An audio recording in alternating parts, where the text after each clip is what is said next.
katanya Rumi, manusia ini jagat kecil. Bahasa filsafatnya mikrokosmos, alam sohir. Alam semesta ini alam kabir. Dalam diri mikrokosmos ada makrokosmos, dalam dirimu terkandung semua unsur-unsur alam semesta. Makanya Al-Quran menyuruh, lihatlah sekelilingmu dan lihatlah dirimu sendiri. Karena dalam diri kita, apa yang ada di alam, dalam diri kita ada, dalam bentuk mini. Unsur-unsur alam apa saja itu sebenarnya ada. Mineral kah, air, api, udara, tanah, ada semua dalam diri kita. Jadi kita ini mikrokosmos. Maka pertama-tama pahamilah dirimu, kenali dirimu, lihatlah ke dalam.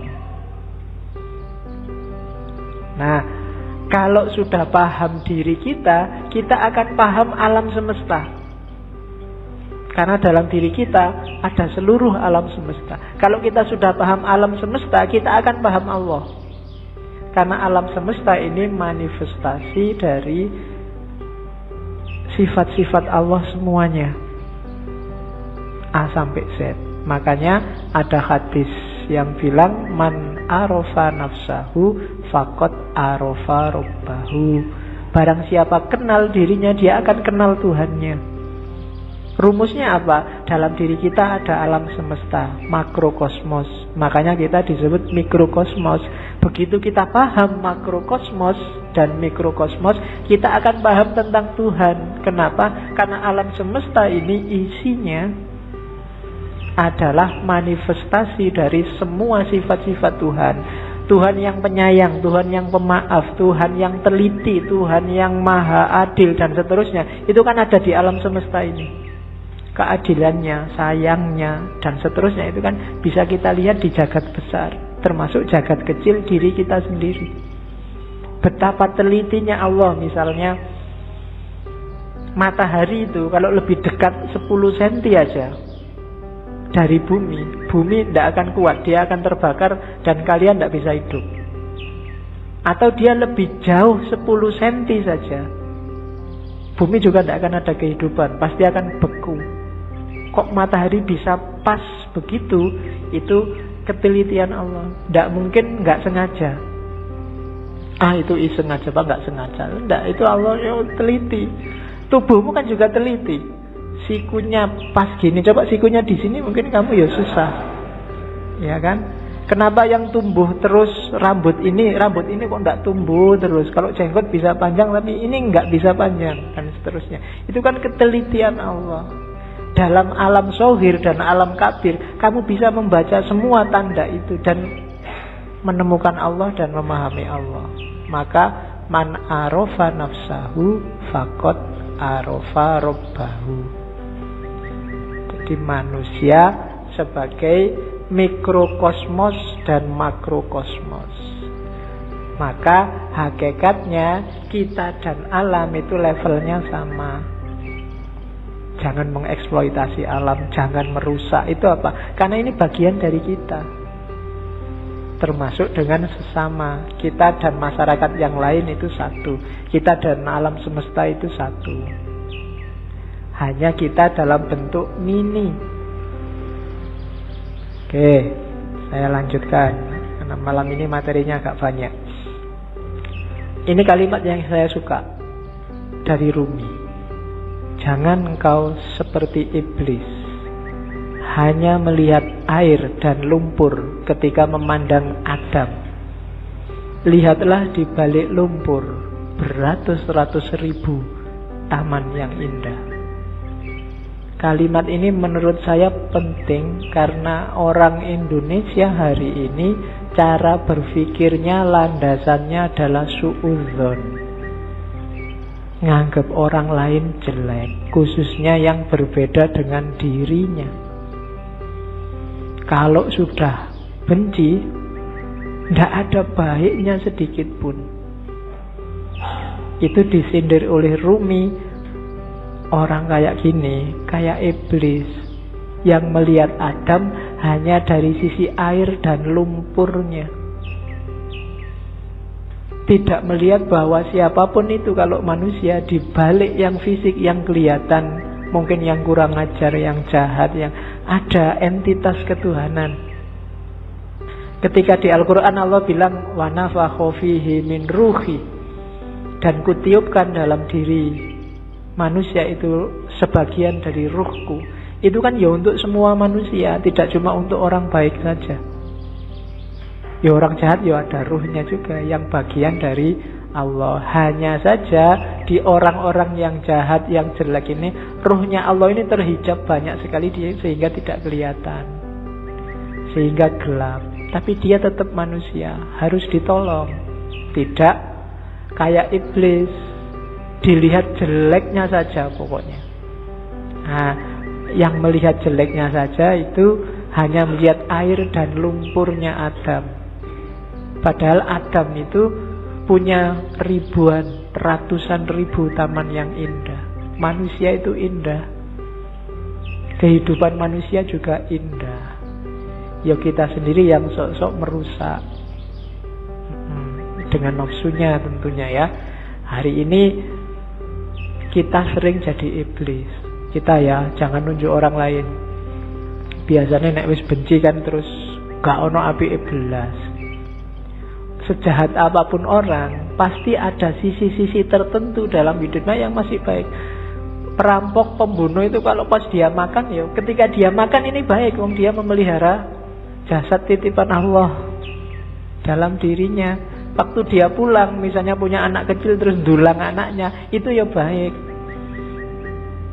Mungkin terus dia mandi, menjaga kebersihan, itu kan juga baik. Mungkin di antara hasil curiannya eman-eman ini, sodako sebentar, tetanggaku ada yang tidak, iki yo apik meskipun barang colongan itu tadi. Malingnya jelek iya, ngerampoknya jelek, tapi banyak sisi yang baik dalam kehidupannya. Tapi kalau begitu kita benci, yang baik-baik ini nggak kita lihat.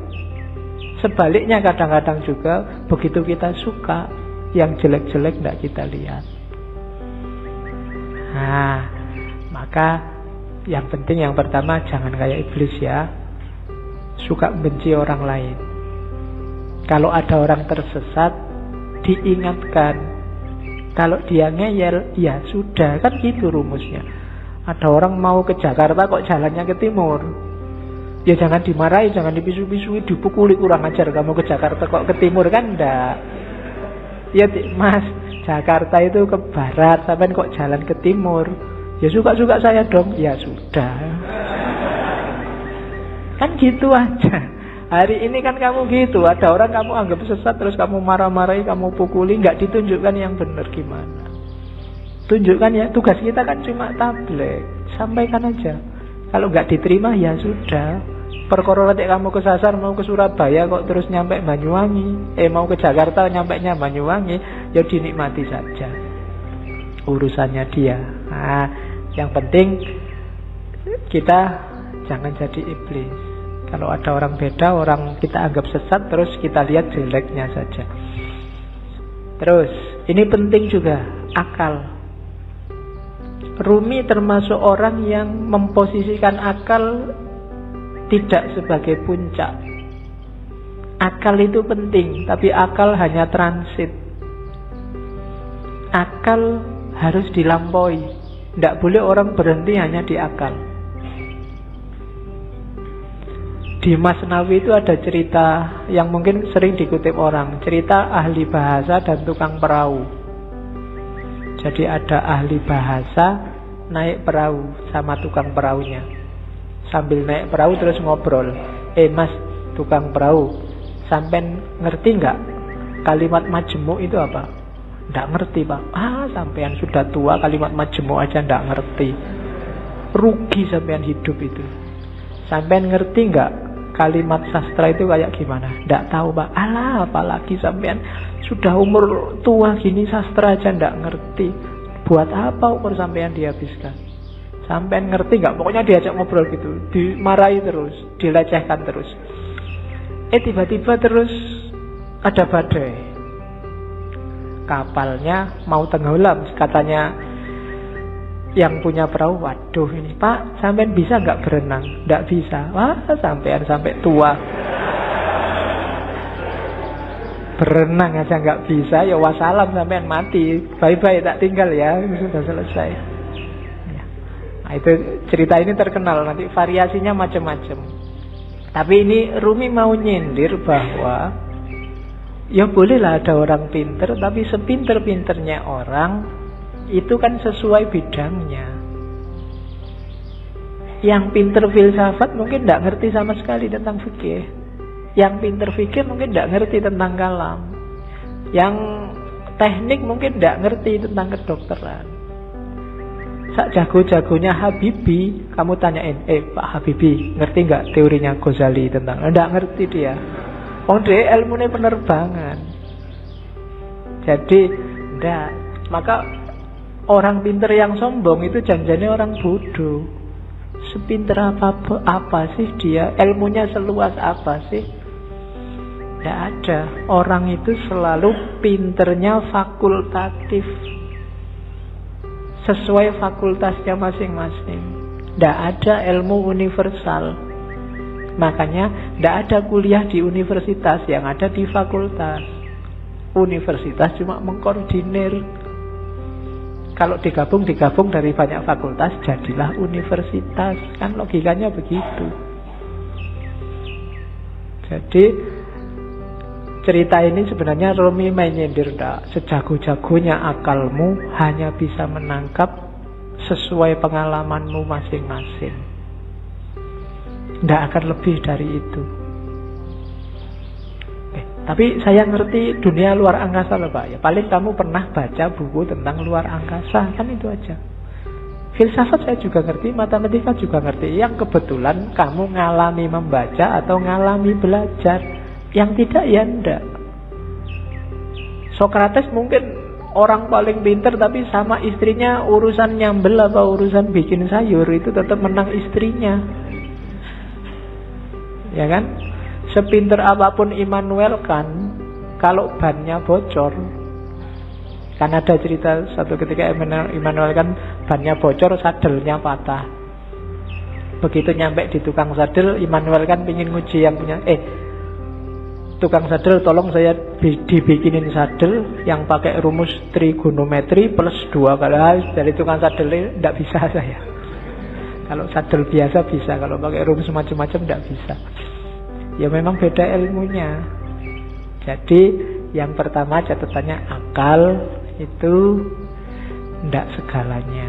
Kalau kita hanya bersandar pada akal, maka kita bersandar pada batas pengalaman kita sendiri.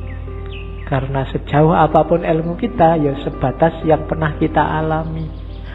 Ilmunya mahasiswa filsafat pasti beda dengan mahasiswa pendidikan, pasti beda dengan mahasiswa teknik. Itu batasnya akal. Jadi saya bilang tadi, akal hanya transit. Katanya Rumi, akal jasmani, lahiriah ini harus sih, cuma dia bukan tujuan. Dia hanya alat transit kita untuk menggapai yang lebih dalam, lebih tinggi, wilayah ilahiyah. Jadi jangan dihentikan akal untuk akal. Atau kalau fisik misalnya harta untuk harta, tidak bisa berhenti di situ. Karena hidup kita ini rumusnya adalah inna lillahi wa inna ilaihi roji'un. Dari Allah dan sekarang sedang berjalan menuju Allah lagi. Maka apapun pengalaman, kalian punya apapun, ngerti ilmu apapun, punya harta apapun, punya kebisaan apapun, harus dalam rangka mendukung berjalan semakin dekat pada ilaihi roji'un. Termasuk akal. Kita dikasih Allah akal, panca indera, itu sebagai sangu untuk ilaihi roji'un. Jangan sampai tersesat. Bahkan Allah saking sayangnya sama kita, gak cuma itu, kita dikasih buku pedomannya langsung, namanya kitab suci. Enggak itu juga, karena khawatirnya kita enggak mau baca, kita dikasih nabi juga, dikasih rasul juga. Dalam rangka apa? Biar langkah kita ilaihi roji'un ini pas, tidak keliru. Maka katanya Rumi, akal kita, panca indera kita, apapun yang kita bisa, yang kita miliki, ini harus jadi jalan, harus kita lampaui menuju ilaihi roji'un tadi, dalam rangka bertemu dan berjumpa sama Allah. Kalau enggak, berarti satu di antara dua. Kalau bukan kesia-siaan yang nanti kita sesali, mungkin juga ketersesatan. Sia-sia itu tidak ada gunanya, kita tuas capek. Tersesat itu kita nyeleweng, jalurnya tidak ilaihi roji'un. Kalau Al-Quran bilang yang bisa ilaihi roji'un itu nafs mutmainnah. Ya ayyatuhan nafsul mutmainnah, jiwa yang tenang. Maka tugas kita di dunia ini bikin nafs kita mutmainnah, biar nanti bisa ilaihi roji'un, bisa kembali dengan mulus, dengan lancar pada Allah.